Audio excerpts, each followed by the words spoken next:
Doctor, you're an expert on cancer.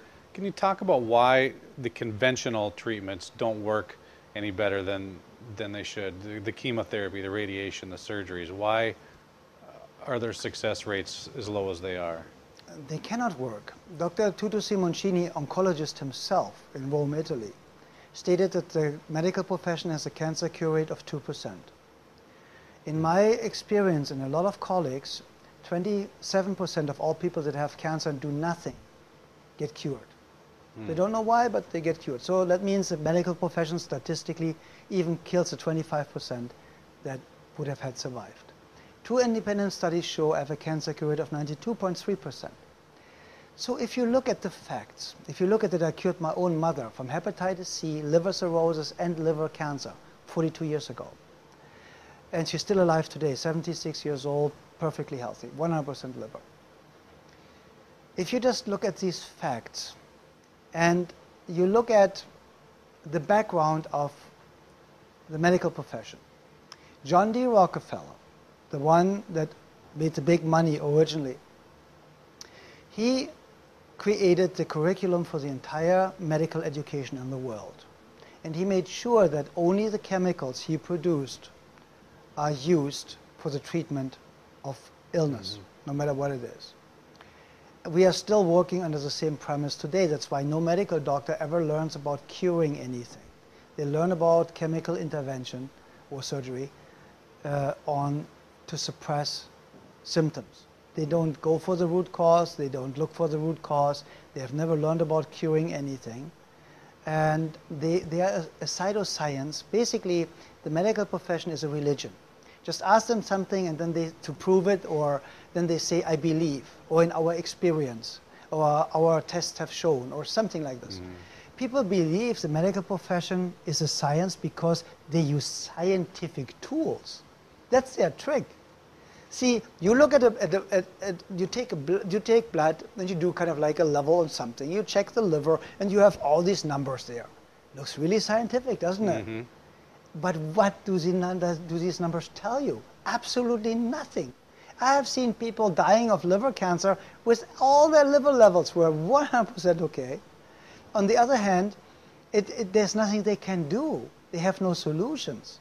So when you radiate somebody, it's causing scars. A scar can never return or turn back into healthy tissue. It's impossible. You can never create a healthy cell again from a scar tissue. That's why we have the problems with burn victims, of course. That's how they look in the inside, like a burn victim. Look at somebody that gets their face burned. How they look on the outside. That's how you look in the inside after radiation therapy. It's an assault with a deadly weapon. Chemotherapy, we talked about it, is based on mustard gas. Mustard gas is like the Agent Orange of the medical profession. And it goes, their premise is, the idea behind all of this is, if you have a garden with flowers and bushes and trees and grass and some weeds, you come with Agent Orange and you kill it all off. And now it's all dead. And now you hope only the good stuff comes back. The flowers and the trees and the bushes. And the weeds will not. What's usually coming back, and it's only the only thing that's coming back are the weeds. And the same is with cancer. They bombard the entire system, and then they say the cancer is in remission. Listen to that lie. The cancer is in remission. So, okay, you killed every body function. You killed the metabolism. You killed basically every bioelectrical, biochemical function in the body that you can kill without killing the person. Very often, of course, they kill the person. And now, for 3 years, nothing works, good or bad. And they say, see, the cancer didn't grow anymore. And of course, the cancer tumor shrunk. Of course, if you bombard it with poison, if you radiate it, if you poison it with chemotherapy, of course it shrinks because you dehydrate it. You turn it into scar tissue. And since nothing works anymore for 3 years, you have no cancer, you're cured. You're just dead in 5 years, but otherwise you're cured. And when you look at the facts, they have in their statistics, somebody is cured that is still alive 5 years after the first day of diagnosis. If you start the very first day to die, the very first day after diagnosis, you go to chemo, to radiation, you're in bed, you're in hospice, you're just dying. And you die 2 days later after the 5 years are over, you are in their statistics as cured. So I kind of like have a slight problem with that. Now they make it even shorter. They say, no, we turn it down to 4 years. If you're 4 years after first diagnosis, you are still alive, you're cured. So now a miracle happened. Their cancer cure rate went up like crazy. Because now they have to just keep them alive for 4 years to have them as cured in the statistics. And why is statistically the suicide rate of doctors, MDs, the highest? Why is the alcohol and drug abuse rate statistically the highest with medical doctors? Why has a doctor statistically the shortest lifespan of all professions of 56 years of age?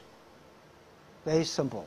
These poor guys figure out over time that they have no tools and that they are murdering and murdered their patients. Because every doctor is a good person when they start out. You do not go into the medical profession and say, oh, I just want to kill some people today. No, you're a good heart, you're a good person. And you go into the medical profession, in the first year, in the first 2 years, you're really excited, and you're really in it, and you're giving it all, until you find out no matter what you do, the patient gets worse, or they cure themselves. You just need to bridge them for a while. Like they say, a treated cold takes 2 weeks, and untreated 14 days. So, you know, and then these poor doctors figure out that they cannot help. And all of a sudden they figure out that all these people are dying, no matter what they do. Look at Patrick Swayze, what they did to this poor guy, and how he looked the last pictures. And he could have been cured in a couple of days. And it is just all a really sad, sad thing. But obviously enough people have to die first until people get really fed up and start standing up for themselves. And at the Health Freedom Expo here, Paul Andrews and Julie Klein, they put all their money in it, all their time. Everything they think and live is make this wonderful event going. And that's why all the speakers are coming here. Nobody gets paid. Everybody pays their own expenses. Nobody gets paid. We don't care. We invest. I'm booked 3 years ahead every single weekend. I break one appointment and cut it off to come here, to help out because of these wonderful people and all the great speakers here and all the colleagues here. We are making a difference. A couple of years ago, that was a tiny, tiny club. Today, it's a very powerful organization.